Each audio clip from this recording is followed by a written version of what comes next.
Hello दोस्तों, स्वागत है आपका एनए मेडिकल क्लासेस में। तो आज का हमारा टॉपिक है नेफ्रॉन। तो आज हम जानेंगे नेफ्रॉन की एनाटॉमी और फिजियोलॉजी। तो सबसे पहले हम जानते हैं नेफ्रॉन होता क्या है। तो the nephron is a functional unit of the kidney responsible for filtering blood and forming urine. यानी कि जो नेफ्रॉन होता है वो गुर्दे यानी किडनी की कार्यात्मक इकाई है जो रक्त को फिल्टर करने और मूत्र को बनाने के लिए जिम्मेदार होता है। Each kidney contains approximately 1 to 1.5 million nephrons. यानी कि जो प्रत्येक किडनी होती है वो लगभग 1 से 1.5 मिलियन नेफ्रॉन होते हैं। अब हम देख लेते हैं स्ट्रक्चर ऑफ नेफ्रॉन, यानी नेफ्रॉन में क्या क्या होता है और ये किस किस से मिलकर बना होता है। तो नेफ्रॉन के स्ट्रक्चर उससे पहला आता है रीनल कैप्सूल। तो रीनल कैप्सूल के अंदर बोन्स कैप्सूल आता है और ग्लोमेरुलस आता है। तो जो बोन कैप्सूल क्या होता है, बोन कैप्सूल होता है a cup shaped structure that engage the glomerulus, it collects the filtrate that is filtered from the blood. यानी कि एक कप के आकार की संरचना है जो ग्लोमेरुलस को घेरती है। यह रक्त से छनने वाले निस्पंद को एकत्रित करता है, निस्पंद यानी फिल्ट्रेट। तो और ये ग्लोमेरुलस को घेरती है। ग्लोमेरुलस क्या होता है, जो आर्टरीज होती हैं जो उसके अंदर फिल्टर होने के लिए जाती हैं, जिसके अंदर से फिल्टर बाहर निकलता है, उसे हम ग्लोमेरुलस कहते हैं। और ये उस ग्लोमेरुलस को पूरा घेर के रखता है, जिसे हम बोन्स कैप्सूल कहते हैं। बोन्स कैप्सूल के अंदर ग्लोमेरुलस होता है। तो अब हम देख लेते हैं ग्लोमेरुलस क्या होता है। तो जो ग्लोमेरुलस होता है वह a network of capillaries where blood filtration occurs. यानी कि ये कोशिकाओं का एक नेटवर्क है जहाँ रक्त का निस्पंदन यानी कि फिल्टर होता है।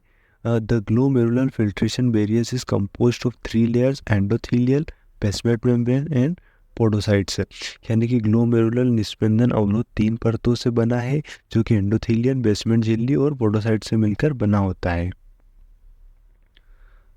इसके बाद जो रीनल ट्यूबुल है उसके अंदर आता है प्रॉक्सिमल कॉन्वोल्यूटेड ट्यूबुल, जिसे हम पीसीटी कहते हैं।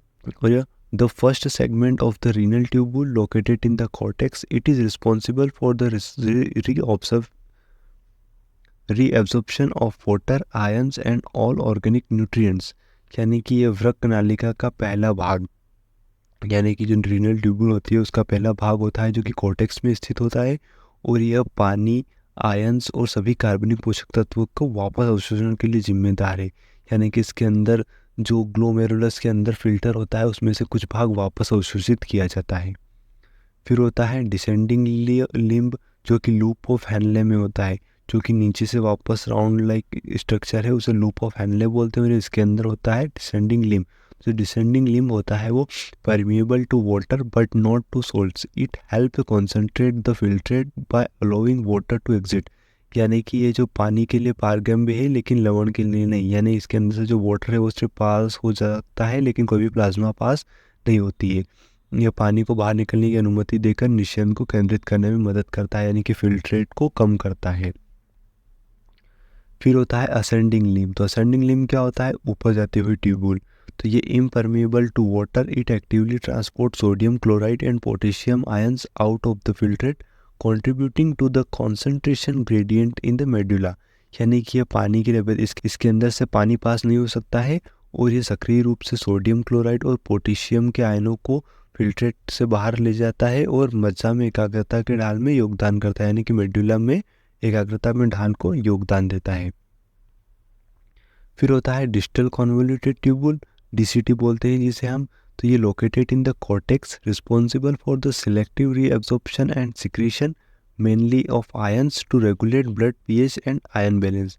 यानी कि ये कॉर्टेक्स में स्थित होता है। जो डीसीटी होता है वो रक्त पीएच और आयंस के संतुलन को विनियमित करने के लिए मुख्य रूप से आयनों के चयनात्मक पूर्ण अवशोषण और स्त्राव के लिए जिम्मेदार। यानी कि इसमें से मेनली कुछ कुछ आयंस होते हैं उनको चुन चुन कर वापस अवशोषित कर लेता है और जो काम के नहीं होते हैं उन्हें वापस जाने देता है। फिर आता है कलेक्टिंग डक्ट। तो कलेक्टिंग डक्ट क्या होता है, collects urine from multiple nephrons and moves to the renal pelvis.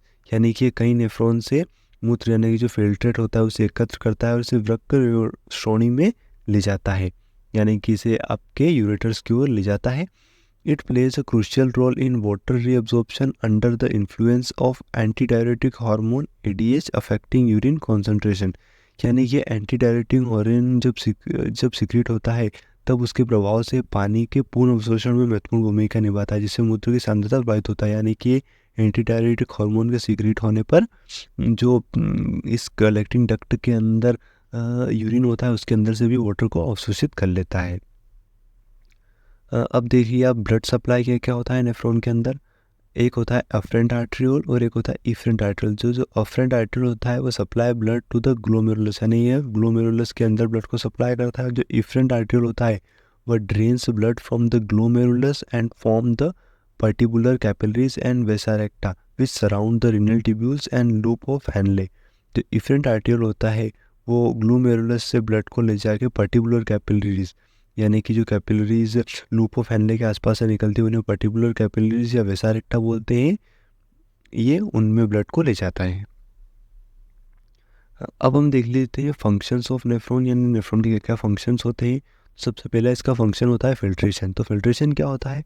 Occurs in the glomerulus where blood plasma is filtrate into the Bowman's capsule forming filtrate, यानी कि जो फिल्ट्रेशन होता है वो ग्लोमेरुलस में होता है जहाँ पे रक्त प्लाज्मा को बोन कैप्सूल में फिल्टर किया जाता है जिससे फिल्ट्रेट बनता है, निस्पंद बनता है।